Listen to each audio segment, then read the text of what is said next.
Assalamualaikum warahmatullahi wabarakatuh. Langit di atas wilayah Tajuk, yang kelak dikenal sebagai Kudus tampak, seperti terbakar oleh senja yang merah padam. Di wilayah ini, Islam barulah seberkas cahaya kecil yang mencoba menembus kabut tebal kepercayaan kuno dan sisa kegelapan rimba. Di tepi sebuah rawa luas yang ditumbuhi pohon-pohon besar tak bernama, Jafar Shadiq berdiri tegak. Sebelum kita melanjutkan kisah penuh hikmah ini, mari kita sejenak saling mendoakan. Bagi Anda yang berkenan menekan tombol subscribe, like, dan share, semoga Allah berikan kemudahan dalam hidupnya dan dimudahkan rezekinya. Amin. Jubah putihnya berkibar pelan tertiup angin yang membawa bau amis. Di tangannya tergenggam sebuah tongkat kayu jati yang terlihat bersahaja, namun memancarkan aura ketenangan yang luar biasa. Di belakangnya, beberapa murid setia tampak gemetar. Kanjeng Sunan, bisik Ki Gede Jati, seorang mantan jawara yang kini bertaubat. Penduduk desa tidak berani mendekat ke rawa ini setelah matahari terbenam. Mereka bilang rawa ini adalah singgasana bagi Kiai Jagat, ular raksasa yang sudah ada sejak zaman kerajaan-kerajaan tua. Ia menuntut tumbal setiap kali air rawa ini meluap. Sunan Kudus tidak menoleh. Matanya yang tajam namun teduh menatap riak air yang tak wajar di tengah rawa. Alam tidak meminta tumbal, Ki Gede. Hati manusialah yang menciptakan monster dari ketakutan mereka sendiri. Jika kita ingin membangun menara cahaya di tanah ini, maka kegelapan di bawah air ini harus kita ajak bicara. Munculnya sang penjaga kegelapan. Tiba-tiba, permukaan rawa yang tenang itu meledak. Air muncrat setinggi pohon kelapa. Dari kedalaman lumpur hitam, muncul sesosok makhluk yang membuat napas para murid seolah terhenti. Sebuah kepala ular raksasa, sebesar kerbau dewasa, muncul dengan sisik yang berkilauan, seperti logam berkarat. Matanya berwarna kuning menyala, menatap penuh kebencian kepada sosok manusia di pinggir rawa. Makhluk itu adalah Kiai Jagat, siluman ular yang konon merupakan personifikasi dari energi negatif tanah Tajuk yang belum tersentuh doa. Ia tidak hanya besar secara fisik, tetapi juga membawa aura magis yang mampu membuat nyali manusia rontok seketika. Kau membawa ajaran dari seberang laut untuk mengusik tidurku manusia. Suara itu tidak terdengar di telinga, melainkan berdentum langsung di dalam dada para murid Sunan Kudus. Sunan Kudus melangkah maju, kakinya menginjak lumpur hisap Sioliola. Ia berjalan di atas lantai pualam. Aku tidak membawa ajaran untuk mengusik, wahai makhluk Tuhan.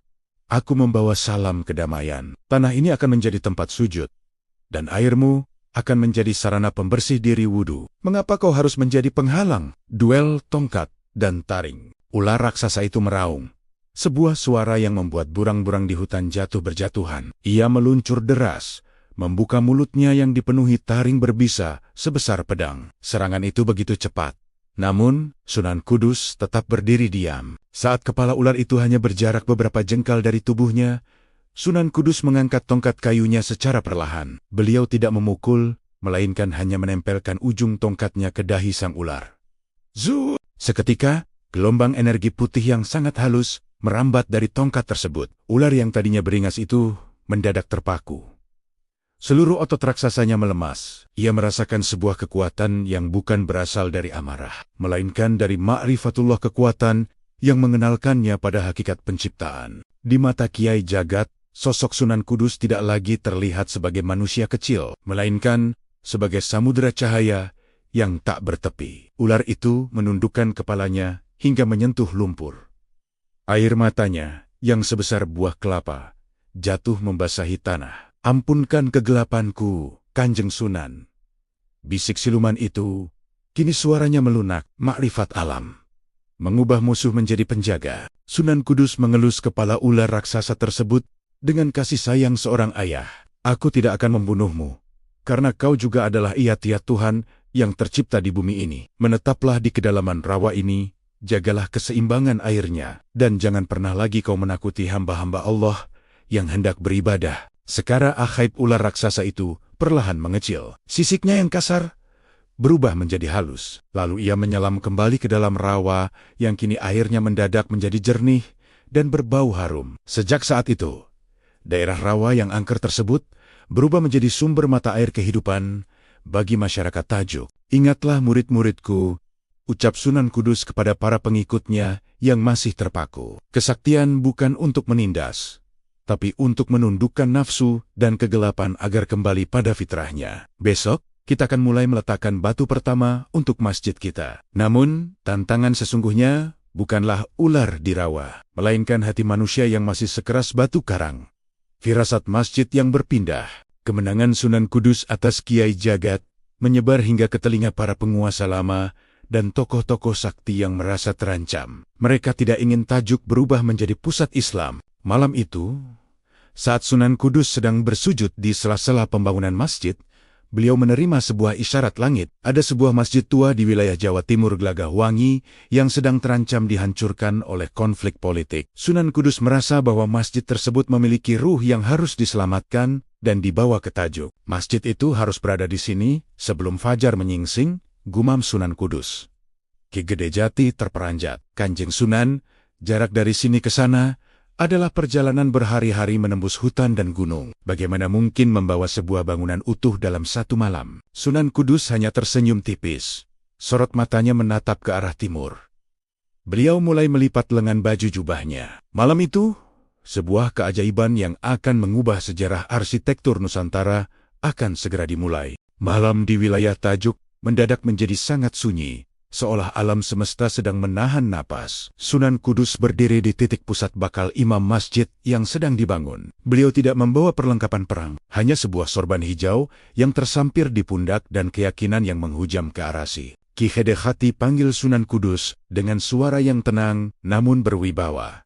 Jaga tempat ini. Jangan biarkan ada kaki yang melangkah masuk ke lingkaran ini sampai aku kembali. Aku akan menjemput amanah yang tertinggal di Glagahwangi. Ki Gede Jati hanya bisa mengangguk takzim. Ia melihat sang Sunan mulai memejamkan mata. Beliau merapalkan doa lipat bumi sebuah ilmu marifat, di mana jarak ribuan depa diringkas menjadi satu langkah, dan ruang waktu tunduk pada kehendak ruh yang suci. Hidung lipat bumi dan amarah penjaga gaib. Dalam sekejap mata, tubuh Sunan Kudus seolah memudar, menyatu dengan angin malam. Bagi mata awam beliau menghilang, namun bagi alam gaib, beliau melesat seperti kilat ke arah timur. Hutan jati, sungai-sungai besar, dan lereng gunung dilewati hanya dalam beberapa tarikan napas. Saat kakinya kembali berpijak di tanah, beliau sudah berada di depan sebuah bangunan masjid kayu yang megah di wilayah Glagahwangi. Masjid itu tampak sunyi, namun suasananya terasa berat. Bangunan ini adalah warisan dakwah yang terancam runtuh akibat konflik perebutan kekuasaan di wilayah tersebut. Sunan Kudus datang untuk menyelamatkan jiwa dari bangunan tersebut agar dakwah tidak terputus. Namun, kepindahan sebuah tempat suci tidak pernah berjalan tanpa ujian. Tiba-tiba, udara di sekitar masjid menjadi sangat dingin. Muncul kabut hitam yang berputar-putar, dan dari dalamnya keluar ribuan mata merah yang menyala. Mereka adalah Laskar Jin Kalaseka, para penjaga haib yang telah menetap di kayu-kayu masjid tersebut selama puluhan tahun. Siapa kau? Manusia lancang yang ingin mencabut akar kami dari tanah ini. Geram pemimpin jin yang berwujud raksasa, setinggi pohon beringin dengan taring yang mencuat. Bangunan ini milik kami. Siapapun yang mencoba memindahkannya, akan kami seret sukmanya ke dasar neraka. Negosiasi sang panglima spiritual. Sunan Kudus tidak sedikit pun gentar. Beliau tetap berdiri tegak, memancarkan wibawa seorang panglima perang Demak yang disegani. Aku Jafar Syadik, jawab beliau tegas. Aku datang bukan sebagai pencuri. Aku datang sebagai penyelamat. Glagahwangi akan terbakar oleh angkara murka manusia, dan masjid ini adalah tempat sujud yang suci. Ia tidak pantas menjadi abu. Aku akan memindahkannya ke Tajuk, sebuah tanah yang akan menjadi tempat bersatunya berbagai bangsa. Laskar Jin Kalaseka tertawa mengejek. Suara mereka terdengar seperti guntur yang bersahut-sahutan. Jika kau ingin memindahkannya, maka kau harus menundukkan kami terlebih dahulu. Kami tidak tunduk pada kata-kata, kami hanya tunduk pada kekuatan. Ribuan jin itu meluncur deras seperti badai hitam, hendak mengeroyok Sunan Kudus. Namun, Sunan Kudus justru melepas sorbannya. Beliau mengibaskan sorban hijau itu ke udara, sembari melantunkan ayat-ayat. Kursi dengan nada yang menggetarkan, dimensi, vibe, keajaiban, sorban hijau. Setiap helai benang pada sorban tersebut seolah berubah menjadi rantai cahaya yang mengikat para jin. Gerakan mereka terkunci. Pemimpin raksasa jin itu mencoba meronta, namun setiap kali ia melawan, cahaya itu semakin kuat menekan energinya. "Dengarkan aku, wahai jin," seru Sunan Kudus. "Kalian adalah makhluk Allah yang diciptakan untuk beribadah. Jangan biarkan ego kalian menghalangi tegaknya rumahnya. Ikutlah bersamaku ke Tajuk. Di sana, kalian tetap boleh menjadi penjaga, namun bukan sebagai penguasa yang angkuh, melainkan sebagai saksi bagi umat yang bersujud." Melihat ketulusan dan kekuatan luar biasa yang terpancar dari Sunan Kudus, kemarahan pemimpin jin itu perlahan luruh. Ia menyadari bahwa pria di depannya bukanlah sembarang manusia, melainkan waliullah yang memiliki mandat langit. "Baiklah, Kanjeng Sunan," ucap sang pemimpin jin sembari berlutut. "Kami akan membantu memindahkan masjid ini. Namun, bangunan ini sangat berat karena beban sejarahnya. Bagaimana kau akan membawanya melewati samudra dan hutan dalam satu malam?" Memindahkan masjid dalam selubung doa, Sunan Kudus mendekati Soko Guru tiang utama masjid tersebut. Beliau meletakkan telapak tangannya pada kayu jati itu. Beliau tidak mengangkatnya dengan otot, melainkan dengan kekuatan zikir. Beliau membungkus seluruh bangunan masjid tersebut dengan selubung energi gaib. Ajaibnya, bangunan yang begitu besar itu perlahan-lahan mulai terangkat dari tanah, menjadi ringan seperti kapas di bawah kendali spiritual sang Sunan. Ribuan jin Kalaseka membantu menyangga bagian bawahnya, terbang mengikuti arahan Sunan Kudus. Perjalanan kembali ke Tajuk adalah perjalanan yang paling dramatis dalam sejarah gaib Tanah Jawa. Sebuah masjid terbang melintasi langit malam, ditarik oleh kekuatan doa seorang wali. Di bawah, rakyat yang kebetulan terbangun melihat cahaya terang melintas di angkasa, mengira itu adalah bintang jatuh atau ndaru pertanda wahyu. Fajar di Tajuk. Akulturasi budaya. Sebelum ayam jantan berkokok untuk pertama kalinya, Sunan Kudus telah sampai di wilayah Tajuk.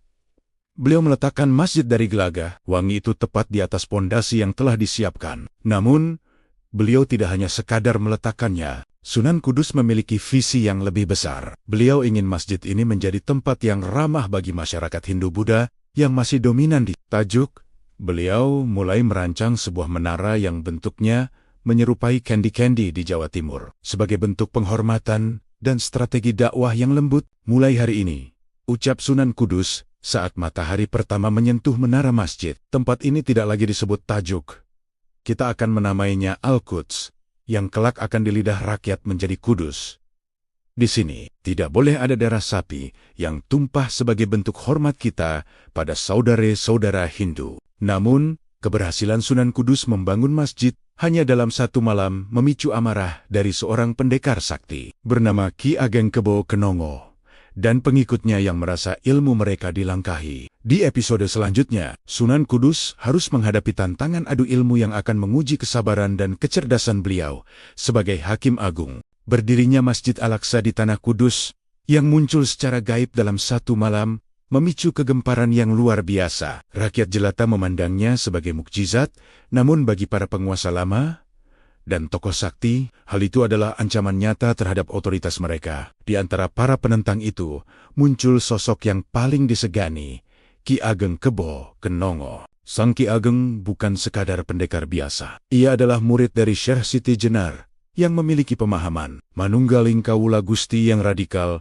dan kekuatan fisik yang mampu menghancurkan batu karang dengan sekali hentakan kaki. Baginya, Sunan Kudus hanyalah anak kemarin sore yang terlalu menonjolkan syariat dan keajaiban lahiriah, mutiara di Selat Jemari, dan diplomasi tauhid. Pagi itu, pelataran masjid yang baru berpindah masih diselimuti embun. Ki Ageng Kebo Kenongo datang dengan iringan murid-murid Nia yang membawa senjata tajam yang berkilauan. Langkah kakinya berat, bergetar membuat tanah di sekitar masjid seolah berguncang. "Jafar, Syadiki," seru Ki Ageng dengan suara bariton yang menggetarkan daun-daun jati. "Keluar kau dari sarang kayumu, jangan hanya bersembunyi di balik dinding yang kau curi dari tanah seberang. Jika kau benar-benar utusan Tuhan, tunjukkan padaku, di mana Tuhanmu saat kau memindahkan masjid ini? Apakah ia berada di dalam ototmu atau di dalam sihirmu?" Sunan Kudus keluar dari pintu masjid dengan langkah yang sangat tenang. Beliau mengenakan jubah putih bersih, tanpa membawa senjata apapun. Di wajahnya tidak ada kemarahan, hanya keteduhan yang membuat beberapa murid Ki Ageng menundukkan kepala tanpa sadar. "Tuhanku tidak berada di dalam sihir, Ki Ageng," jawab Sunan Kudus lembut. "Dia tidak bertempat namun tak ada tempat tanpa kehadirannya. Aku memindahkan masjid ini bukan untuk pamer kekuatan, tapi untuk menunjukkan bahwa tidak ada yang mustahil jika cinta hamba telah menyatu dengan kehendak Sang Pencipta. Adu hakikat. Debat di ambang pintu. Ki Ageng Kebo Kenongo tertawa mengejek.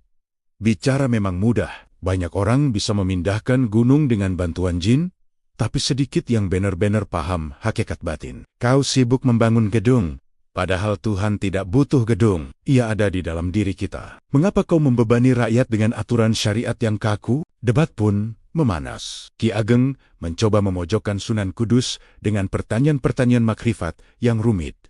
Mencoba membuktikan bahwa ajaran Sunan Kudus hanyalah kulit tanpa isi. Namun, dengan kecerdasan inteleknya, Sunan Kudus menjawab setiap poin dengan dalil yang kokoh, namun tetap menghormati kearifan lokal. Syariat adalah wadah. Ki Ageng, marifat adalah isinya. Jelas Sunan Kudus. Sama seperti kelapa, tanpa kulitnya, isinya akan busuk. Tanpa wadahnya, airnya akan tumpah. Aku membangun masjid ini bukan untuk membatasi Tuhan, tapi untuk memberi tempat bagi hamba-Nya agar bisa menata diri. Karomah air wudhu mengubah lumpur jadi kemuliaan. Merasa kalah dalam debat lisan, Ki Ageng Kebo Kenongo menantang bukti lahiriah. Cukup dengan kata-kata, jika syariatmu memang jalan menuju kemuliaan, tunjukkan padaku sesuatu yang berharga dari rutinitasmu yang membosankan itu. Sunan Kudus menoleh ke arah tempat wudhu pancuran yang airnya jernih mengalir. Beliau berjalan ke sana dan mulai membasuh wajah serta tangannya. Di saat beliau mengusap wajahnya, tetesan air wudhu yang jatuh dari janggut dan jemarinya mendadak tidak jatuh ke tanah sebagai air biasa. Ting, ting, ting. Setiap tetes air yang menyentuh lantai berubah menjadi mutiara-mutiara putih yang berkilauan sempurna. Ratusan mutiara murni berserakan di bawah kaki beliau. Para pengikut Ki Ageng terperangah, mereka berebut hendak mengambilnya, namun Sunan Kudus mengangkat tangan. Ambillah, jika kalian butuh harta, ucap Sunan Kudus. Namun ketahuilah, mutiara ini hanyalah sampah jika dibandingkan dengan 1 rakaat salat yang diterima. Air wudhu ini suci, dan apa yang keluar dari kesucian akan kembali menjadi mulia. Inilah simbol bahwa syariat yang dijalankan dengan ikhlas akan mengubah manusia yang penuh lumpur dosa menjadi mutiara di hadapan Allah. Ki Ageng Kebo Kenongo terpaku. Ia melihat mutiara-mutiara itu dengan pandangan hampa. Kesaktiannya bisa menghancurkan benda, tapi tidak bisa menciptakan keindahan dari ketiadaan seperti itu.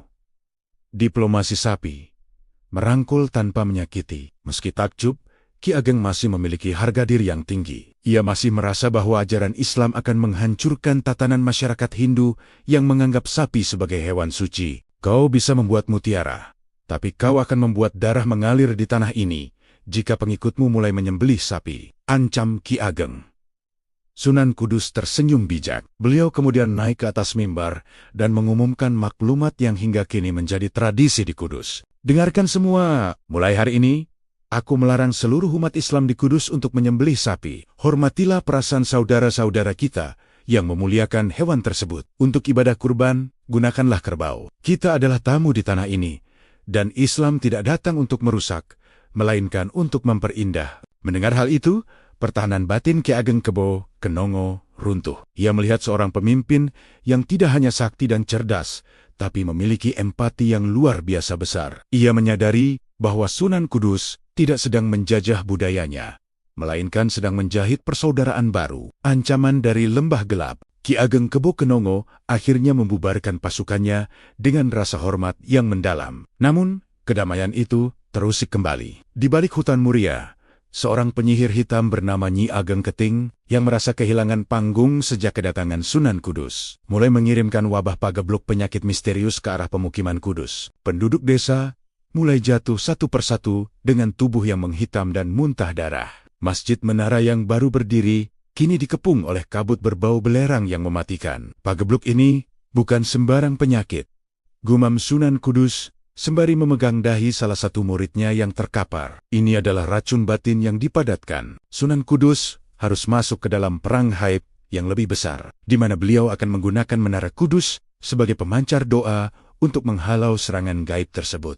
Kudus mencekam. Langit yang biasanya cerah, kini tertutup kabut tebal berwarna abu-abu keunguan yang membawa bau busuk belerang dan amis darah. Di pasar-pasar, teriakan minta tolong bersahutan dengan suara rintihan. Wabah pagebluk kiriman Nyi Ageng Keting telah merasuk ke sumber-sumber dan udara. Penduduk yang pagi harinya sehat, sore harinya terkapar dengan kulit menghitam dan napas yang sesak. Di serambi masjid, Sunan Kudus menatap deretan jenazah yang hendak dimakamkan. Hatinya teriris, namun jiwanya tetap kokoh. Beliau tahu ini bukan sekadar penyakit fisik, melainkan serangan teluh tingkat tinggi yang memanfaatkan energi negatif dari rasa takut masyarakat. Tirakat menara dan pemancar cahaya arasi. Kanjeng Sunan, korban terus bertambah.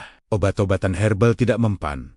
Bahkan air doa pun seolah luntur oleh racun hitam ini. Lapor Ki Gede Jati dengan wajah pucat. Sunan Kudus menoleh ke arah Menara Kudus yang berdiri megah. Menara yang dibangun menyerupai candi itu bukan sekadar akulturasi budaya, melainkan sebuah mahakarya arsitektur spiritual yang dirancang untuk menjadi paku bumi di Tanah Kudus. Racun ini dikirim melalui hembusan angin dari lembah gelap. Jika kita ingin menghentikannya, kita harus memutus arusnya dari titik tertinggi, ucap Sunan Kudus. Aku akan naik ke puncak menara. Selama 3 hari 3 malam, jangan ada yang menggangguku. Aku akan melakukan tirakat pati geni tanpa makan, minum, dan cahaya. Beliau melangkah menaiki anak tangga menara yang sempit. Di puncaknya, dalam sebuah ruang kecil yang terbuka ke arah 4 penjuru mata angin, Sunan Kudus duduk bersila. Beliau memejamkan mata, mematikan segala indrawi lahiriah, dan mulai memasuki alam sur. Menara sebagai antena gaib. Pada malam pertama, serangan Nyi Ageng Keting meningkat. Dari arah hutan muria terlihat gumpalan asap hitam berbentuk naga raksasa yang meliak-liuk di angkasa. Menuju jantung kota Kudus, Nyi Ageng Keting, di sarangnya yang gelap, tertawa terbahak-bahak sembari menusukkan jarum ke boneka jerami. Hancurlah kau Jafar Syadik, biarkan menaramu menjadi nisan bagi seluruh pengikutmu, teriak. Namun, di puncak menara, Sunan Kudus mulai merapalkan Ismu Adom. Beliau menjadikan tubuhnya sebagai penghubung antara bumi dan langit, sementara struktur menara yang berbentuk tumpukan batu bata merah itu bertindak sebagai pemancar. Ajaibnya, dari puncak menara itu mulai keluar getaran frekuensi zikir yang kasat mata. Cahaya keemasan mulai menyelimuti beta-beta menara, memancar keluar dalam bentuk lingkaran-lingkaran energi yang semakin luas. Setiap kali asap hitam naga itu mencoba masuk ke wilayah Kudus, ia terpental oleh dinding transparan yang dipancarkan dari menara tersebut. Pertempuran cahaya dan kegelapan. Malam kedua adalah puncak ujian. Nyi Ageng Keting yang merasa serangannya tertahan, mulai menggunakan sisa kekuatannya untuk menyerang langsung batin Sunan Kudus. Ia mengirimkan ribuan khodam siluman untuk mengerumuni menara. Suara-suara gaib mulai membisiki telinga Sunan Kudus, mencoba memecah konsentrasinya. Turunlah, Umar Said, rakyatmu sedang mati kelaparan, sementara kau enak bersila di sini. Atau Tuhanmu tidak mendengar doamu. Sunan Kudus tidak goyah. Beliau justru memperkuat zikirnya hingga tubuh beliau perlahan-lahan terangkat beberapa senti dari lantai menara. Cahaya yang keluar dari menara kini semakin terang, menembus kabut pagebluk dan menerangi seluruh kota Kudus hingga terang benderang seperti siang hari. Meski saat itu tengah malam, penduduk yang sedang sakit di dalam rumah melihat cahaya itu masuk melalui celah-celah jendela. Mereka merasakan hawa sejuk yang luar biasa, mendinginkan tubuh mereka yang tadinya terbakar demam. Runtuhnya sihir lembah gelap. Pada malam ketiga, tepat saat bintang Al-Mizan berada di puncak langit, Sunan Kudus menghentakkan tongkatnya ke lantai menara. Sebuah ledakan energi spiritual yang dahsyat meluncur keluar, menyapu bersih seluruh sisa-sisa kabut pagebluk hingga ke akar-akarnya. Di lembah gelap, Nyi Ageng Keting menjerit histeris. Perapian sihirnya meledak, membalikan seluruh energi negatif yang ia kirimkan tepat ke jantungnya sendiri. Ia terpental dan kehilangan seluruh kesaktian hitamnya dalam sekejap. Di Kudus, udara mendadak menjadi segar kembali. Bau belerang berganti dengan aroma bunga melati yang harum. Rakyat yang tadinya sekarat mendadak bangkit dengan tubuh yang segar bugar, seolah baru saja bangun dari tidur panjang yang nyenyak. Pakhi Arinja Sunan Kudus turun dari menara dengan wajah yang tampak lebih bercahaya, meskipun tubuh beliau terlihat lebih kurus. Ribuan rakyat Kudus sudah berkumpul di bawah, sujud syukur atas hilangnya wabah misterius tersebut. Kanjeng Sunan, keajaiban ini akan kami ingat selamanya, seru warga. Namun, Sunan Kudus hanya tersenyum tipis. Bukan menara ini yang menyelamatkan kalian, tapi keteguhan iman kalian dalam menghadapi cobaan. Menara ini hanyalah batu mati jika tidak ada doa yang dipanjatkan di dalamnya. Namun, di tengah sukacita itu, sebuah bayangan baru muncul. Seorang utusan dari Kesultanan Demak datang dengan tergesa-gesa. Ia membawa kabar bahwa terjadi ketegangan antara para penguasa di pusat kerajaan yang mengancam persatuan umat Islam di Jawa. Sunan Kudus, sebagai Hakim Agung dan Panglima Perang, dipanggil untuk menjadi penengah. Namun, di tengah perjalanan menuju Demak, Sunan Kudus harus melewati wilayah Wengker, di mana seorang penguasa zalim telah menyiapkan perangkap gajah untuk menghentikan langkah sang Sunan. Debu jalanan mengepul di bawah kaki kuda-kuda utusan Demak yang mengiringi Sunan Kudus.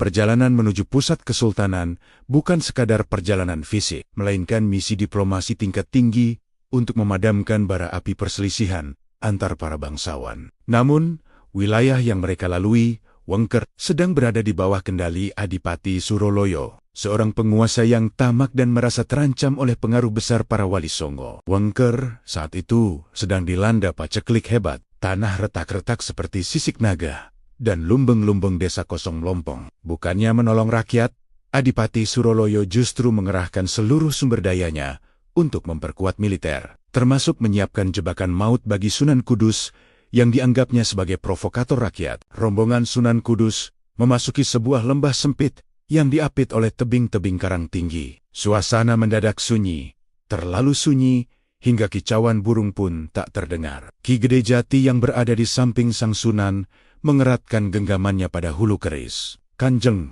udara di sini terasa tajam," bisik Ki Gede. Belum sempat Sunan Kudus menjawab, sebuah trompet gading ditiup keras dari puncak tebing. Seketika, ribuan prajurit Wengker muncul dari balik bebatuan. Mereka sudah menarik busur panah dengan ujung besi yang berkilau terkena cahaya matahari. "Hentikan langkahmu, Jafar Syadik," teriak Adipati Suroloyo dari atas tebing. "Kau bilang kau pembawa rahmat, tapi kedatanganmu hanya membawa keresahan bagi kekuasaanku. Hari ini, lembah ini akan menjadi makam bagi kesombonganmu." Adipati mengangkat tangannya, lalu mengayunkannya ke bawah. "Lepaskan!" Shuu, shuu, ribuan anak panah meluncur deras dari segala arah, menutupi cahaya matahari hingga lembah itu menjadi gelap. Kematian tampak hanya berjarak beberapa jengkal dari kepala rombongan Sunan Kudus. Para prajurit utusan Demak memejamkan mata, bersiap menyambut ajal. Karomah menunda detik, menghentikan waktu. Sunan Kudus tetap tenang di atas kudanya. Beliau tidak menghunus pedang. Beliau hanya mengangkat telapak tangan kanannya ke depan, seraya mengucap pelan, "Ya Kudus, ya salam." Seketika, dunia seolah-olah membeku. Anak-anak panah yang tadinya melesat dengan kecepatan tinggi, mendadak berhenti di udara, menggantung kaku, seolah tertahan oleh tengen-tengen gaib yang tak terlihat. Debu yang berterbangan diam di tempat. Bahkan kuda yang sedang meringkik pun terhenti, dalam posisi kaki depan yang terangkat. Sunan Kudus memejamkan mata sejenak. Dalam keheningan waktu yang berhenti itu, beliau melihat wajah-wajah prajurit di atas tebing, wajah-wajah yang sebenarnya cekung karena kelaparan. Mereka membenci sang Sunan, bukan karena keinginan sendiri, melainkan karena paksaan perut yang kosong dan perintah zalim sang penguasa. Kekuasaan yang dibangun di atas penderitaan rakyat tidak akan pernah berkah, gumam Sunan Kudus. Transformasi, keajaiban. Panah menjadi beras Sunan Kudus, kemudian menggerakkan jari-jarinya, seperti sedang memetik dawai gaib. Beliau berdoa agar besi-besi tajam yang membawa maut itu diubah menjadi sarana kehidupan. PVF, PVF, PVF. Suara desisan halus terdengar di seluruh lembah. Ribuan anak panah kayu yang menggantung di udara itu perlahan-lahan berubah bentuk. Kayunya luruh menjadi sekam, sementara besi tajamnya melunak dan memutih. Hanya dalam hitungan detik, ribuan anak panah itu telah berubah menjadi butiran-butiran beras putih yang bersih dan harum. Sunan Kudus mengembalikan aliran waktu dengan sekali sentakan napas. Biar, bukannya hujan darah yang turun, melainkan hujan beras yang sangat lebat. Beras-beras itu jatuh menghujani lembah, menumpuk setinggi lutut di depan rombongan Sunan Kudus.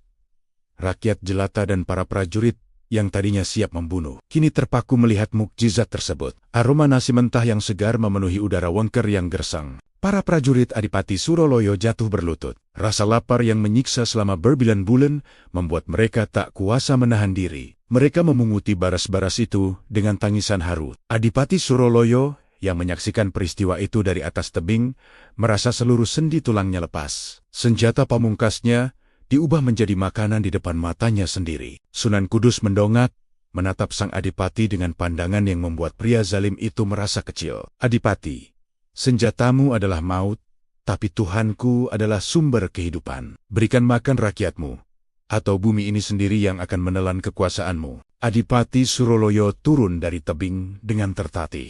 Ia bersujud di kaki kuda Sunan Kudus. Ampuni aku, Kanjeng Sunan, aku telah buta karena kuasa. Bangunlah, ucap Sunan Kudus. Beras ini adalah titiponea untuk rakyat Wengker. Jangan kau ambil sebutir pun untuk kepentingan pribadimu. Setelah menyelesaikan urusan di Wengker, Sunan Kudus melanjutkan perjalanan. Namun, setibanya di gerbang Kesultanan Demak, suasana justru semakin mencekam. Bukan sambutan hangat yang diterima, melainkan barisan prajurit penjaga yang bersiaga penuh. Seorang bangsawan muda yang haus kuasa, Pangeran Arya Penangsang, telah menunggu Sunan Kudus. Ia ingin meminta restu kesaktian dari sang Sunan untuk merebut tahta. Sunan Kudus menyadari bahwa perannya sebagai Hakim Agung kini akan diuji oleh pertumpahan darah antar saudara. Kanjeng Sunan, ucap Arya Penangsang dengan sorot mata liar. Aku ingin kau mendudukkanku di kursi gading itu. Jika tidak dengan doa, maka biarkan pedangku yang bicara di depan menara kudusmu. Istana Demak tak lagi senyaman dulu. Bau kemenyan dan hawa persaingan antar bangsawan memenuhi lorong-lorong kayu jati yang megah. Di tengah hiruk pikuk itu, sosok Arya Penangsang, Adipati Jipang, yang dikenal dengan temperamennya yang meladikledak dan kesaktiannya yang luar biasa, berdiri dengan angkuh di hadapan Sunan Kudus. Arya Penangsang adalah murid kesayangan sang Sunan.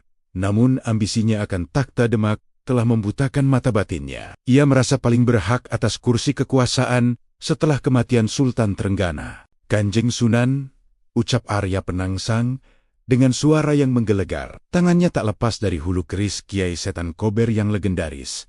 Aku datang bukan untuk sekadar sowan. Aku meminta restu makrifatmu. Berikan aku ilmu kebal yang tak tertembus senjata apapun, dan dudukan aku di kursi kekuasaan Demak. Aku bosan melihat para pengecut berebut warisan. Sunan Kudus menatap muridnya itu dengan pandangan yang sulit diartikan. Beliau melihat potensi besar dalam diri Penangsang. Namun beliau juga melihat api kesombongan yang siap membakar apa saja. Sebagai Hakim Agung Kesultanan, Sunan Kudus harus bertindak adil. Beliau tidak ingin ada darah tumpah di tanah suci Demak. Anakku Penangsang, jawab Sunan Kudus lembut. Kekuasaan bukanlah barang yang bisa dipaksakan dengan ilmu kebal. Ia adalah amanah yang akan memilih sendiri siapa yang paling layak memanggulnya. Jika kau memang ditakdirkan, maka kursi itu akan mendekat padamu tanpa perlu kau seret dengan pedang. Arya Penangsang mendengus. Aku tak butuh filsafat. Aku butuh kepastian. Sunan Kudus kemudian mengusulkan sebuah pertemuan besar di Kudus untuk mendamaikan perselisihan antara Arya Penangsang dan Hadiwijaya Joko Tingkir dari Pajang. Namun, diam-diam, Sunan Kudus menyiapkan sebuah strategi spiritual yang dikenal sebagai kursi gaib. Sunan Kudus merancang dua kursi kayu yang tampak identik di dalam bangsal pertemuan di Kudus secara lahiriah. Kedua kursi itu sangat indah, dihiasi ukiran khas kudusan yang rumit. Namun, secara batiniah, Sunan Kudus telah meletakkan Rajah Kalacakra yang sangat kuat di bawah alas duduk salah satu kursi tersebut. Rajah ini memiliki sifat seperti cermin spiritual. Jika seseorang dengan niat tulus, bersih, dan ingin membawa perdamaian mendudukinya, ia akan merasa tenang dan berwibawa. Namun, jika seseorang dengan niat busuk, haus darah, atau penuh kelicikan mendudukinya, kursi itu akan memancarkan energi yang mengacaukan batin, membuat suhu tubuh memanas, dan menghilangkan pengendalian diri. Siapa yang duduk di kursi ini, maka niat aslinya akan terpancar keluar. Gumam Sunan Kudus saat menyempurnakan rajah tersebut di keheningan malam. Hari yang ditentukan tiba. Arya Penangsang datang dengan pengawalan ketat, sementara Hadiwijaya datang dengan ketenangan seorang satria yang matang. Sunan Kudus mempersilakan keduanya duduk. Karena sifatnya yang impulsif dan ingin selalu menjadi yang utama. Arya Penangsang langsung melangkah maju dan menduduki kursi yang menurutnya paling megah, kursi yang di bawahnya tersembunyi Raja Kalacakra. Hadiwijaya dengan rendah hati menduduki kursi di sebelahnya. Baru beberapa saat pertemuan berlangsung, keajaiban gaib mulai terjadi. Arya Penangsang mendadak merasa kursinya seperti bara api yang membara. Wajahnya yang tadinya sawo matang berubah menjadi merah padam. Napasnya memburu, dan tangannya mulai gemetar hebat. Ia merasa silolyala ribuan suara di dalam kepalanya meneriakkan ambisi dan kemarahannya. "Mengapa ruangan ini begitu panas?" teriak Penangsang sembari menggebrak meja. "Jafar Shadiq, apakah kau sedang mencoba meracuniku dengan sihirmu?" Sebaliknya, Hadiwijaya tampak sangat tenang, sejuk, dan tutur katanya penuh dengan kebijaksanaan yang membuat para hadirin terpukau. Perbedaan aura keduanya sangat mencolok, seperti api yang berkobar melawan air yang tenang. Sunan Kudus berdiri dari tempat duduknya. Beliau menatap Arya Penangsang yang sudah hampir menghunus keris, karena pengaruh energi kursi tersebut yang membongkar emosinya. "Penangsang, duduklah kembali dengan tenang jika kau bisa," ucap Sunan Kudus. "Kursi itu tidak memanas. Batinmulah yang sedang terbakar oleh ambisimu sendiri. Raja di bawah kursi itu hanya memantulkan apa yang kau simpan di dalam hati. Lihatlah dirimu. Apakah pantas seorang penguasa bersikap seperti makan yang kehilangan kendali?" Arya Penangsang tersentak. Ia melihat ke sekeliling dan menyadari bahwa semua orang melihatnya dengan pandangan ngeri dan kecewa. Kursi gaib itu telah bekerja melampaui kata-kata. Ia telah menelanjangi niat buruk Penangsang di depan umum. Merasa dipermalukan, Arya Penangsang berdiri dan menendang kursi tersebut hingga hancur. "Aku tidak butuh kursi yang bicara. Aku akan mengambil tahta dengan caraku sendiri." Arya Penangsang meninggalkan Kudus dengan amarah yang kian memuncak. Namun, sebelum ia keluar dari wilayah Kudus, ia dihadang oleh sekelompok prajurit bayaran yang dikirim oleh masu-masu politiknya yang ingin memanfaatkan situasi panas tersebut. Dalam kemarahannya, Penangsang berniat membantai mereka semua. Namun, Sunan Kudus yang mengawasi dari kejauhan menyadari bahwa jika Penangsang membunuh mereka sekarang, maka perang saudara yang lebih besar akan pecah seketika. Sunan Kudus kemudian mengangkat tangannya ke arah Cakrawala. Beliau tidak menghentikan Penangsang dengan kata-kata, melainkan dengan sebuah karomah baru. Kabut Marifat, sebuah kabut yang akan membuat Penangsang dan para prajurit itu kehilangan arah, memaksa mereka untuk berhadapan dengan ketakutan terdalam mereka di dalam kegelapan yang pekat. Kabut putih yang sangat pekat, sedingin es, namun berbau harum bunga Kamboja, mendadak turun menyelimuti perbatasan kota Kudus. Arya Penangsang, yang tengah memacu kudanya dengan amarah yang meluap, tiba-tiba merasa dunianya menjadi sunyi senyap. Kuda yang ditungganginya gagak rimang, meringkik ketakutan, dan berhenti mendadak. Para prajurit bayaran yang mengejarnya pun hilang di telan putihnya udara. Inilah kabut marifat yang dilepaskan oleh Sunan Kudus.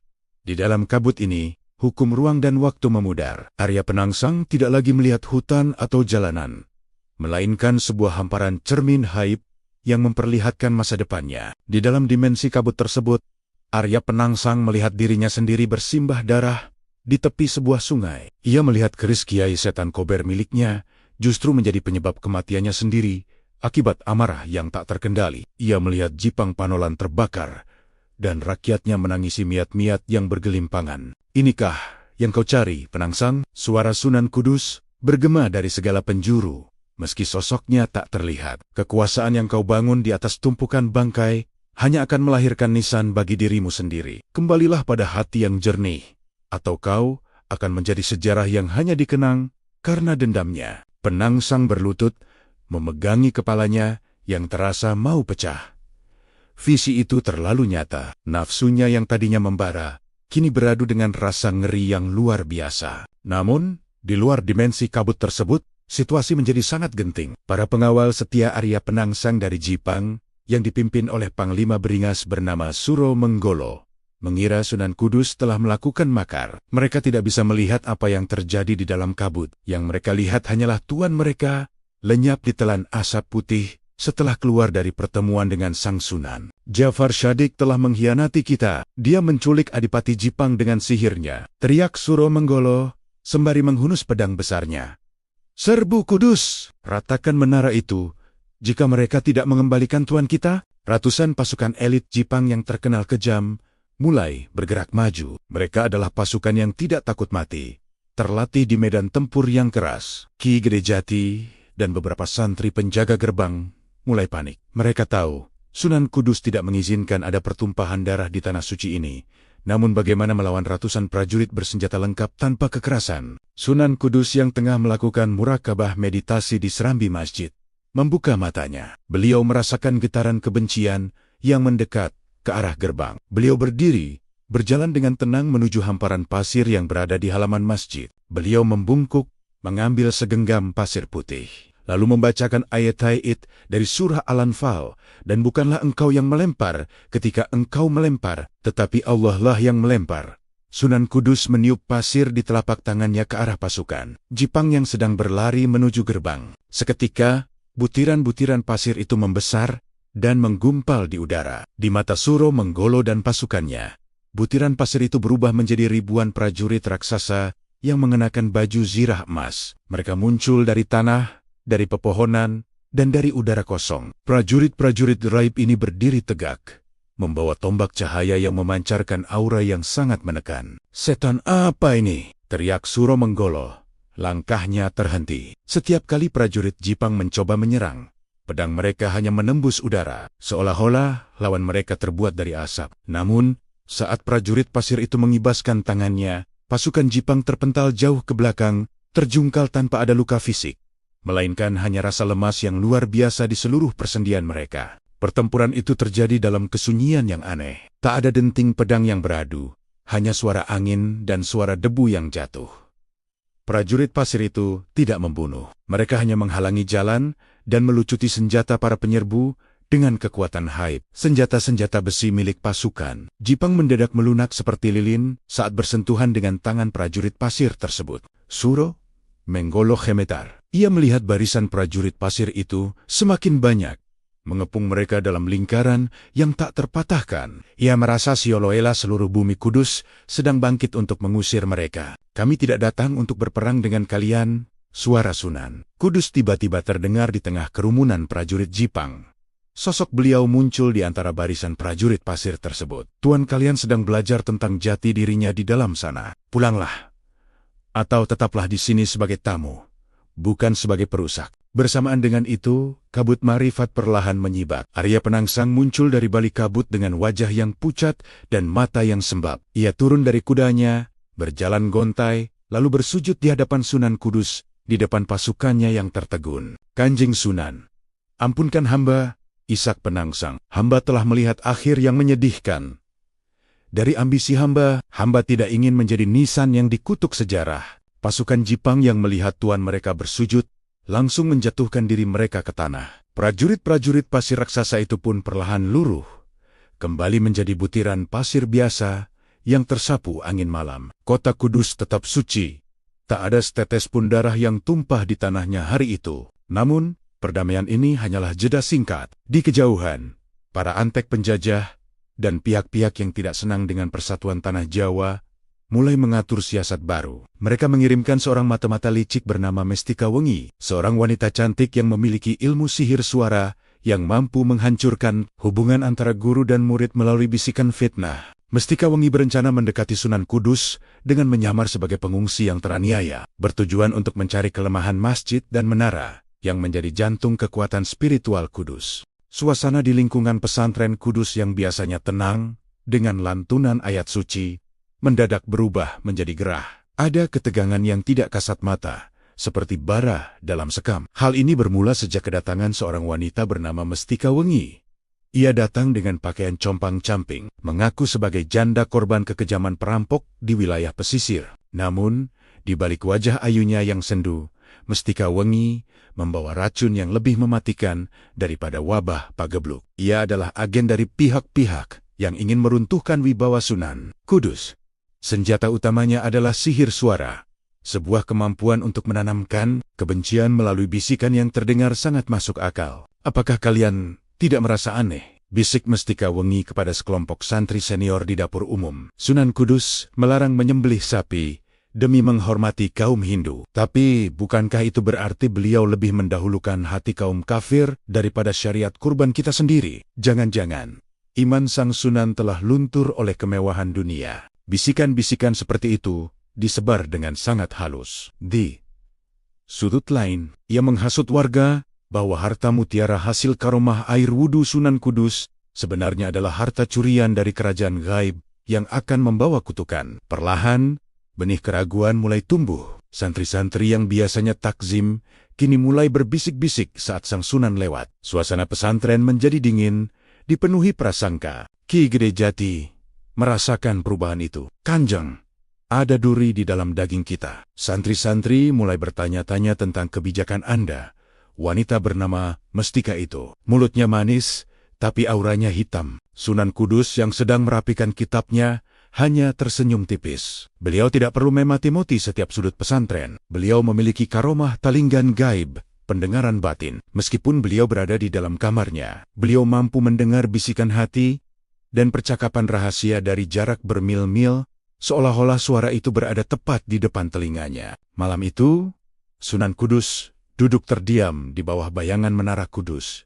Di telinga batinnya, beliau mendengar suara Mestika Wengi sedang berbicara dengan seseorang di balik pagar pesantren. Sedikit lagi, suara Mestika terdengar tajam. Besok, saat salat Jumat, aku akan membuat keributan. Aku akan menuduh Ja'far Shadiq melakukan tindakan tidak senonoh padaku. Rakyat yang sudah ragu akan langsung meledak. Kudus akan hancur dari dalam tanpa perlu satupun meriam. Sunan Kudus menghela napas. Beliau tidak marah, hanya merasa iba pada jiwa-jiwa yang telah diperbudak oleh kebencian. Beliau tahu, fitnah tidak bisa dilawan dengan sekadar bantahan kata-kata. Karena fitnah bekerja pada emosi, bukan logika. Beliau membutuhkan sebuah cermin kejujuran. Keesokan harinya, tepat sebelum salat Jumat dimulai, alun-alun di depan Masjid Menara penuh sesak. Rakyat dan santri berkumpul dengan wajah yang tegang. Mestika Wengi muncul di tengah kerumunan dengan tangisan yang dibuat-buat, siap melancarkan aksi finalnya. Namun, sebelum Mestika sempat membuka mulut, Sunan Kudus berdiri di tangga masjid. Beliau membawa sebuah benda, sebuah nampan kuningan yang telah diisi air dari kolam menara. Wahai saudaraku sekalian, suara Sunan Kudus menggelegar, tenang namun menghujam. Aku mendengar ada keraguan di hati kalian. Aku mendengar ada bisikan yang mengatakan bahwa hatiku tak lagi bersih. Agar tak ada dusta di antara kita, aku membawa cermin kejujuran ini. Beliau meletakkan nampan itu di atas meja kayu. Siapapun yang merasa memiliki kebenaran, silakan berkaca di air ini. Jika hatinya jujur, wajahnya akan tampak indah. Namun jika hatinya penuh muslihat, air ini akan menunjukkan wajah aslinya. Rakyat terdiam. Mestika Wengi mulai berkeringat dingin. Ia tahu itu hanya air biasa, tapi ia juga tahu siapa Sunan Kudus. Ia mencoba menghasut lagi. Itu hanya sihir. Dia ingin menjebak kita. Jika kau benar, mengapa kau takut berkaca, Mestika? Tanya Sunan Kudus dengan sorot mata yang seolah menembus jantung wanita itu. Dengan terpaksa dan rasa malu karena didesak massa, Mestika Wengi melangkah maju. Ia yakin akan kemampuan aktingnya. Namun, saat ia menundukkan kepala untuk melihat permukaan air dalam nampan tersebut, Sunan Kudus menyentuh pinggiran nampan dengan telunjuknya. Seketika, air itu bergolak. Bukan wajah Ayu Mestika yang terpantul di sana, melainkan sosok makhluk mengerikan dengan lidah bercabang seperti ular dan kulit yang melepuh hitam. Pantulan itu begitu nyata, hingga bayangan tersebut keluar dari air dan membungkus tubuh Mestika Wengi secara visual. Suara Mestika yang tadinya merdu, mendadak berubah menjadi parau dan menyeramkan. Aku akan menghancurkan Kudus! Kalian semua bodoh telah mempercayai wanita seperti aku. Rakyat menjerit ketakutan. Para santri yang tadinya ragu, kini jatuh berlutut, menyadari betapa bodohnya mereka telah terpedaya oleh sihir suara. Mestika Wengi mencoba lari, namun kakinya terasa berat, seolah ditarik oleh bumi. Massa yang marah mulai bergerak hendak menghakimi Mestika Wengi. Namun, Sunan Kudus melompat turun dan berdiri di depan wanita itu, melindunginya dari amarah warga. Jangan, seru beliau. Kekerasan tidak akan membersihkan fitnah. Fitnah dibersihkan dengan kebenaran. Sunan Kudus menatap Mestika yang kini tersungkur malu. Mestika, kau dikirim oleh mereka yang takut pada cahaya. Kembalilah pada majikanmu. Katakan pada mereka bahwa Menara Kudus tidak dibangun dengan bata dan semen, melainkan dengan keikhlasan yang tak bisa dihancurkan oleh ribuan lisan penuh racun. Dengan lambaian tangan sang Sunan, pengaruh sihir pada wajah mestika hilang. Ia dibiarkan pergi dengan rasa malu yang akan membekas seumur hidup. Kudus kembali tenang, dan ikatan antara santri dengan gurunya justru menjadi semakin kuat setelah melewati badai ujian batin tersebut. Namun, kegagalan mestika wengi membuat para musuh di luar sana kehilangan kesabaran. Mereka menyadari bahwa Sunan Kudus tidak bisa dihancurkan dari dalam. Mereka mulai mengumpulkan pasukan bayaran dari berbagai penjuru Nusantara dan menyiapkan senjata rahasia, sebuah meriam raksasa yang telah dibacakan mantra penghancur untuk meruntuhkan Menara Kudus dari jarak jauh. Di sisi lain, Sunan Kudus mulai merasakan bahwa tugasnya di dunia akan segera mencapai puncaknya. Beliau memanggil Ki Gede Jati, "Ki Gede, siapkan semua santri, bukan untuk berperang dengan pedang, tapi untuk salat berjamaah di bawah kaki menara. Musuh akan datang dengan guntur buatan manusia, dan kita akan menyambutnya dengan diamnya doa." Langit di atas Kudus menghitam, bukan karena mendung, melainkan karena asap dari ribuan obor pasukan bayaran yang mengepung kota. Di garis depan berdiri sebuah meriam perunggu raksasa yang diberi nama Kiai Guntur. Meriam ini bukan senjata biasa. Larasnya diukir dengan Raja Pembinasa, dan pelurunya telah direndam dalam darah hewan buas oleh para penyihir hitam yang mendampingi tentara musuh. Hari ini, menara sombong itu akan menjadi puing, teriak panglima musuh, seorang tentara bayaran bernama Baron Kalingga. Siapkan sumbu. Bidik tepat ke jantung menara. Di halaman masjid, suasana justru berbanding terbalik. Sunan Kudus telah memerintahkan ratusan santri untuk duduk bersila dalam barisan yang rapi. Tak ada satupun dari mereka yang memegang pedang atau perisai. Mereka hanya memegang tasbih, dan lisan mereka tak henti-hentinya melantunkan hasbunallah wa ni'mal wakil. Sunan Kudus berdiri di pelataran menara, menatap lurus ke arah moncong meriam yang mulai mengeluarkan percikan api. Ki Gede Jati mendekat dengan cemas. "Kanjeng, meriam itu sanggup meruntuhkan tembok benteng paling kokoh di tanah Jawa.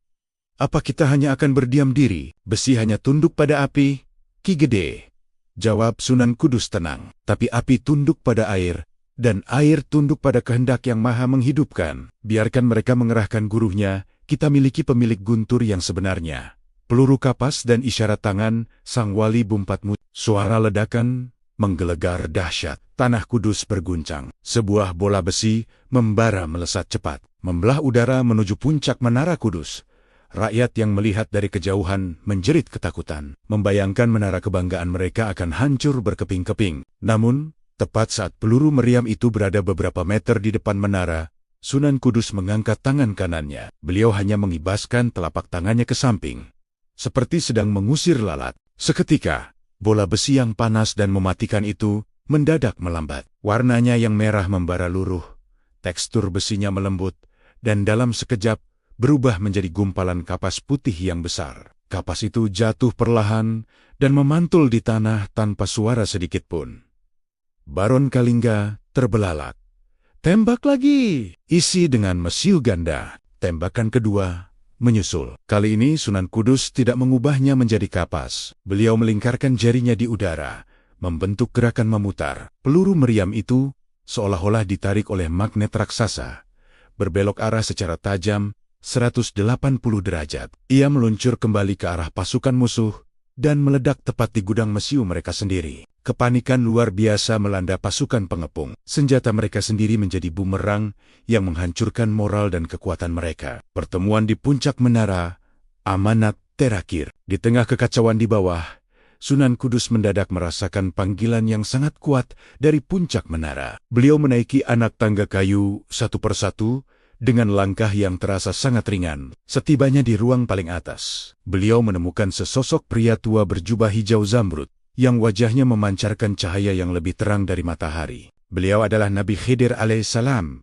sang penjaga rahasia ilmu laduni. Sunan Kudus membungkuk hormat. "Wahai hamba Allah yang diberkati, apa gerangan yang membawamu ke menara rendah ini?" Nabi Khidir tersenyum, sebuah senyuman yang melampaui waktu. "Jafar Shadiq, tugasmu mendirikan tiang kebenaran di tanah ini hampir usai. Kau telah memindahkan masjid, menundukkan ular raksasa, dan mengubah maut menjadi kehidupan. Sekarang, terimalah amanat terakhir ini. Nabi Khidir meletakkan tangannya di atas kepala Sunan Kudus. Jadilah kau seperti menara ini, kokoh di bumi, namun kepalamu selalu berada di langit. Ajarkan umatmu untuk tidak hanya membangun gedung, tapi membangun hati yang seluas samudera. Masa depan tanah Jawa akan penuh dengan fitnah yang lebih besar dari meriam itu. Hanya mereka yang memiliki menara batin yang akan selamat. Dalam pertemuan spiritual itu, Sunan Kudus diperlihatkan seluruh silsilah masa depan umat di Nusantara. Beliau menerima rahasia-rahasia akhir zaman yang membuat air matanya menetes. Setelah memberikan sebutir batu zamrud kecil sebagai simbol ilmu yang takkan habis, Nabi Khidir menghilang ditelan cahaya fajar. Saat Sunan Kudus turun dari menara, pasukan Baron Kalingga sudah bercerai-berai. Mereka yang tersisa tidak lagi memiliki keinginan untuk berperang. Mereka melihat Sunan Kudus turun dengan aura yang begitu suci, hingga mereka serentak menjatuhkan senjata dan bersujud memohon ampun. Kami tidak menyerah pada pedangmu, Kanjeng Sunan Ishak Baron Kalingga. Kami menyerah pada Tuhan yang membelamu. Sunan Kudus memerintahkan para santrinya untuk memberikan makan dan minum kepada para tawanan tersebut. Beliau menunjukkan bahwa kemenangan sejati bukanlah saat musuh binasa, melainkan saat musuh kehilangan alasan untuk membenci. Malam itu, Kudus kembali damai. Namun, Sunan Kudus mulai mengumpulkan murid-murid terdekatnya. Beliau memberikan wejangan yang terasa seperti ucapan perpisahan. Beliau berpesan agar tradisi menghormati sapi tetap dijaga dan ilmu yang beliau ajarkan jangan pernah digunakan untuk kesombongan. Tugasku sudah genap, bisik Sunan Kudus sembari menatap menara yang berdiri gagah di bawah sinar rembulan. Besok, saat azan subuh terakhirku berkumandang, aku akan meninggalkan warisan yang takkan lekang oleh waktu. Namun, sebuah rahasia terakhir masih tersimpan. Di episode penutup, kita akan melihat bagaimana Sunan Kudus memilih cara wafatnya yang unik dan bagaimana beliau hidup selamanya dalam nafas setiap peziarah yang datang ke Kudus. Fajar menyingsing di Cakrawala Kudus dengan cara yang tidak biasa. Udara pagi itu terasa begitu tenang, seolah-olah angin pun enggan berdesir demi menghormati kesunyian yang sakral. Di dalam Masjid Al-Aqsa, cahaya lampu minyak temaram memantul di dinding-dinding kayu jati yang kokoh. Ratusan santri dan warga telah berdiri dalam barisan yang rapat, memenuhi setiap jengkal ruang hingga ke pelataran. Di posisi imam, berdiri sosok agung Ja'far Shadiq. Jubah putihnya tampak bercahaya dalam remang subuh. Suaranya saat melantunkan takbiratul ihram terdengar begitu bergetar, namun penuh dengan kedalaman samudra. Setiap ayat yang beliau baca seolah membawa jiwa para makmum melintasi 7 lapis langit. Salat subuh itu terasa lebih panjang dari biasanya. Ketundukan yang luar biasa menyelimuti jamaah, hingga sampailah pada rakaat terakhir, pada sujud yang paling akhir. Subhana rabbiyal a'la wa bihamdih. Lisan sang Sunan melafalkan pujian itu untuk terakhir kalinya. Detik berganti menit, namun sang imam tidak kunjung bangkit. Kesunyian yang panjang mulai memicu keheranan, lalu berubah menjadi getaran batin yang hebat di hati para santri. Ki Gede Jati, yang berada tepat di belakang beliau, merasakan sebuah aura kedamaian yang meluap dari tubuh sang guru, namun tidak lagi merasakan hembusan nafas lahiriah. Tepat pada saat itu, sebuah fenomena alam yang luar biasa terjadi. Langit di atas kota Kudus, yang tadinya gelap, mendadak berubah warna menjadi keemasan yang menyilaukan. Bukan cahaya matahari, melainkan pancaran cahaya ilahi yang seolah turun menyambut kepulangan sang kekasih Tuhan, puncak menara. Kudus tampak bersinar terang, memancarkan gelombang kedamaian yang membuat seluruh hewan di hutan Muria bersuara dalam harmoni yang magis. Sunan Kudus telah wafat. Beliau berpulang dalam posisi paling mulia bersujud di hadapan Sang Khalik, meninggalkan dunia di saat lisan dan hatinya sedang berada di titik puncak pengabdian. Rahasia sumur menara dan ma'rifat tauhid. Setelah pemakaman yang dihadiri oleh ribuan orang dari berbagai penjuru Nusantara, sebuah rahasia besar di balik menara Kudus mulai terkuak. Di bawah kaki menara, terdapat sebuah sumur tua yang airnya tak pernah surut, meski musim kemarau paling ekstrim melanda. Para santri menyadari bahwa air sumur tersebut adalah simbol dari ilmu laduni yang diajarkan Sunan Kudus, bening, menyejukkan, dan menghidupkan siapapun yang meminumnya dengan hati yang bersih. Sunan Kudus membangun menara di atas sumur tersebut sebagai simbol bahwa peradaban manusia menara harus berdiri di atas fondasi spiritualitas air suci yang dalam. Filosofi dakwah beliau dirangkum dalam satu kalimat yang kini terpatri di hati warga Kudus. Gus Cikang, bagus budi pekertinya, pintar menggahi ilmunya, dan pandai berdagang mandiri. Beliau mengajarkan bahwa seorang Muslim tidak boleh hanya saleh secara ritual, tapi juga harus tangguh secara ekonomi dan intelektual. Karomah Sunan Kudus tidak berhenti saat raga beliau masuk ke dalam liang lahat. Hingga akhir zaman, aura toleransi yang beliau tanamkan tetap menjadi paku bumi bagi Nusantara. Larangan menyembelih sapi yang beliau tetapkan bukan sekadar strategi politik, melainkan manifestasi dari rahmatan lil alamin. Beliau membuktikan bahwa Islam bisa tegak tanpa meruntuhkan candi, bahwa iman bisa tumbuh tanpa harus mencabut akar budaya. Masjid Menara Kudus tetap berdiri sebagai saksi bisu bagaimana arsitektur Hindu dan Islam bisa berdampingan dalam satu nafas keindahan. Inilah karomah terbesar beliau, menyatukan hati yang berbeda. Konon, hingga saat ini, bagi mereka yang datang ke makam beliau dengan niat tulus untuk menjaga kerukunan antar umat beragama, mereka akan merasakan beban hidupnya menjadi ringan, seolah-olah dipindahkan oleh kekuatan doa Sang Sunan. Persis seperti beliau memindahkan masjid dalam satu malam. Seiring waktu berlalu, Menara Kudus tetap berdiri kokoh. Ia bukan sekadar tumpukan batu bata, melainkan sebuah pengingat bahwa Jafar Shadiq pernah berjalan di tanah ini, menundukkan ular raksasa egonya, dan membangun menara cinta yang menembus langit. Setiap kali azan berkumandang dari puncak menara itu, seolah-olah suara Sunan Kudus kembali bergema, mengingatkan kita semua. Jangan bangun menaramu terlalu tinggi jika kakimu tak berpijak pada kemanusiaan, sebab Tuhan tidak berada di puncak batu, melainkan di dalam hati hamba-hamba yang saling menyayangi. Kisah Sang Wali Intelek, Panglima Perang yang lembut, dan Hakim Agung yang adil ini berakhir di sini. Namun pengaruhnya akan terus mengalir selama air sumur menara masih membasahi wajah para pencari Tuhan. Sampai jumpa di kisah berikutnya, dan tonton video lainnya hanya di Jejak-Jejak Islam. Terima kasih.